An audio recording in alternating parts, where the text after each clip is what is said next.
سادہ الفاظ میں 3800 ارب روپے کی بجلی ترسیل ہوتی ہے، یعنی مہیا کی جاتی ہے، مگر وصولی صرف 2800 ارب روپے۔ 1000 ارب روپے کا گیپ ہے۔ 1000 ارب روپے جو کہ آج کے ریٹ کے مطابق تقریباً 3.5 ارب ڈالر بنتا ہے۔ کیا یہ غریب قوم اس انتہائی بے دردی سے گورننس کی متحمل ہو سکتی ہے؟ میرا جواب ہے کہ 100% ہم اس کو برداشت نہیں کر سکتے۔ اندازہ کریں کہ 1000 ارب روپے صوبہ سندھ، صوبہ بلوچستان، صوبہ کے پی، صوبہ پنجاب، گلگت بلتستان اور کشمیر میں آپ درجنوں دنیا کے شاندار ہسپتال بنا سکتے ہیں، آپ درجنوں دنیا کی بہترین یونیورسٹیاں بنا سکتے ہیں، غریب اور مجبور کو دوائی مفت مہیا کر سکتے ہیں، اور دیہاتوں میں سبز انقلاب لا سکتے ہیں، اور کروڑوں نوجوان بچے اور بچیوں کو آئی ٹی کی تعلیم سے بہرہور کر سکتے ہیں، اور کارخانے اور صنعتیں اس کا چاروں صوبوں میں جال بچھا سکتے ہیں۔ لیکن 1000 ارب ہر سال وہ ہمارے ڈیفیسٹ میں جا رہا ہے، اور اس سے قوم کی حالت آپ کے سامنے ہے۔ I would call it like a bottomless pit، کہ ایک بالٹی ہو، اس میں نیچے سوراخ ہو، اور اس سوراخ میں آپ جتنا پانی انڈیلیں وہ نکل جائے گا، بالٹی کبھی نہیں بھرے گی۔ جناب اسپیکر، اسی طریقے سے 1000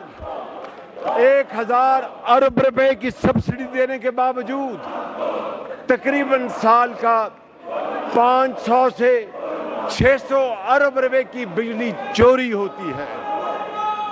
500 سے 600 ارب روپے کی بجلی چوری ہوتی ہے۔ میں گھڑی کی چوری کی بات نہیں کر رہا، بجلی کی چوری کی بات کر رہا ہوں۔ اور جناب اسپیکر،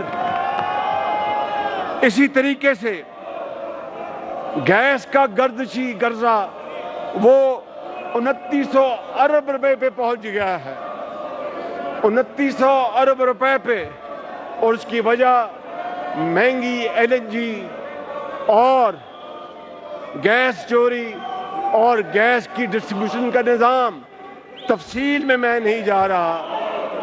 اور پھر جناب اسپیکر، شومیِ قسمت دیکھیں، شومیِ قسمت دیکھیں، شومیِ قسمت دیکھیں کہ 600 ارب روپے جو ہمارے قومی ادارے ہیں، جو اسٹیٹ اونڈ انٹرپرائزز ہیں، وہاں پر تقریباً 600 ارب روپے کا سال کا وہاں پر خسارہ ہے۔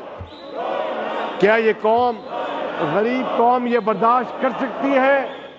کیا ان نقصانات اور خساروں کے بعد ہم بطور قوم معاشی طور پر زندہ رہ سکتے ہیں؟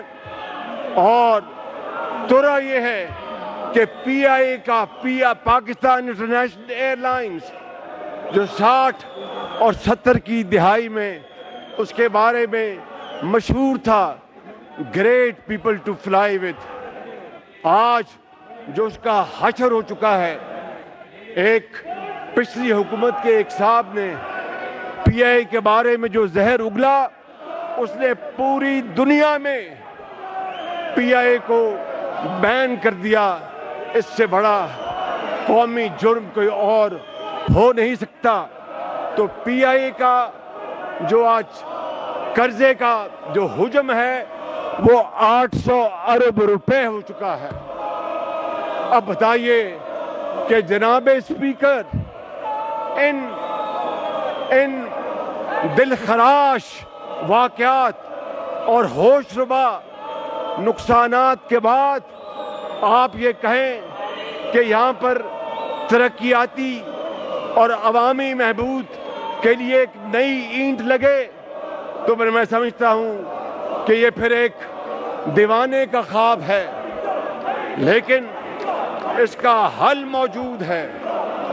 اس کی طرف میں جناب اسپیکر ابھی آپ کی خدمت میں عرض کروں گا کہ بجلی چوری اور ٹیکس چوری قوم کا زندگی اور موت کا مسئلہ ہے، اور میں اپنے قائد اور اپنے جو زعماء ہیں ان کی اجازت سے بڑی انکساری کے ساتھ مگر بڑے اعتماد کے ساتھ یہ کہنا چاہتا ہوں کہ انشاءاللہ ہم اس موذی کینسر کو مل کر اس کو جڑ سے اکھاڑ دیں گے اور پاکستان کو اس کے پاؤں پہ کھڑا کریں گے۔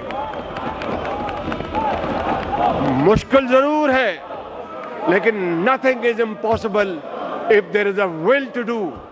It's a long journey, thorny journey, full of hurdles, but those nations who surmounted these huge obstacles, they became again one of the most growing nations around the world. چین، جاپان، جرمنی اس کی شاندار مثالیں ہیں، ملیا میٹ ہو گئے جنگ دوئم میں، مگر انہوں نے اپنی شکست کو محنت اور امانت میں بدلا، اور آج وہ اوج ثریا سے بات کر رہے ہیں۔ جناب اسپیکر،